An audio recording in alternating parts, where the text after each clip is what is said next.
Today we have an intriguing product to explore, the iTag. Is this the AirTag killer we've been waiting for? Stick around to find out how it stacks up against its competitors. Let's get started. First off, the unboxing experience definitely isn't the same. The iTag comes in a small box, but this is straight up sent in a plastic bag, and a very small one at that. It has a large button on one side, and on the other side is for the battery replacement. It also comes with a user manual. This is surprisingly helpful. It's fully in English, accompanied by some diagrams, which always helps. There isn't a massive difference in size, except the iTag is a little longer while the AirTag has a nice rounded shape like a coin. This is how it compares to some coins, bigger than a £1 coin and nearly the same size as a 50p coin. Now that does mean the iTag has a slight advantage because you can attach it straight onto your keys, but that's not something you can do with the AirTag because it requires a separate keyring. Nevertheless, they're both extremely lightweight. Overall, the AirTag is more attractive with a sleeker appearance, but some may even prefer the iTag. The iTag requires you to download an app from the Play Store and then connect that to your phone. Connecting to the phone is actually pretty effortless. Press the button on the iTag for a couple of seconds until you hear a beeping sound, which means it has now turned on. Press this plus sign to add a device and it starts searching for compatible devices nearby. Once it finds the device, it will come up with something like this, and then all you gotta do is press unconnected. Really? Guess that's what you get with replicated products from China. Okay, now that it's connected, let's test by clicking click alarm.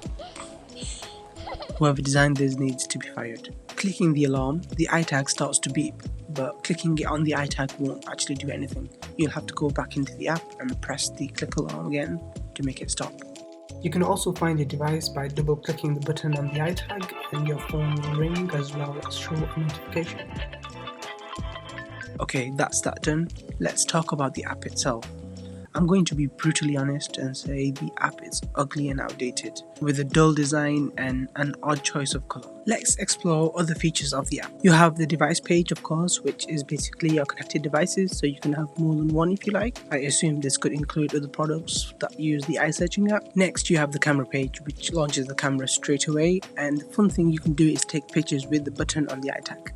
There is a little lag when taking a photo and then it previews for a second before going back to the camera, meaning you cannot take consecutive bursts of photos. There is a dedicated camera button on the screen also, which is slightly faster than using the button on the iTag. Next you have the location page, which is not great. It seems to be using Google Maps, which is a plus.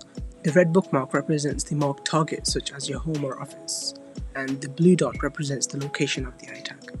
It does weird things at times, for example this.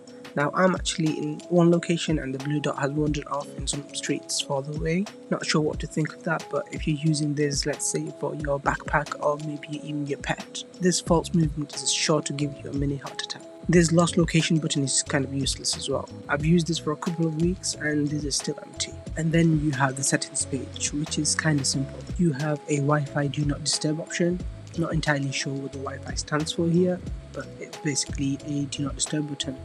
If that wasn't clear enough. You can set a silent period by modifying the start and end times. The recording button is useless, like the ones we just saw with the lost location. And then lastly, you have the version number. Description is the last page on the app, which is basically the manual we saw earlier, but in a virtual format. Now for the moment of truth. Tracking performance. We'll be putting the iTag to the test, seeing how well it locates our lost items in different scenarios, from indoors to outdoors. We'll challenge the iTag's precision and accuracy. Does it come anywhere close to the AirTag's reliable performance? So I went for a walk to test this, and straight away, after about 50 yards out, it started to beep, and you could see the warning come up on my phone at home. I continued on the walk to see if this would track the iTag, but nothing.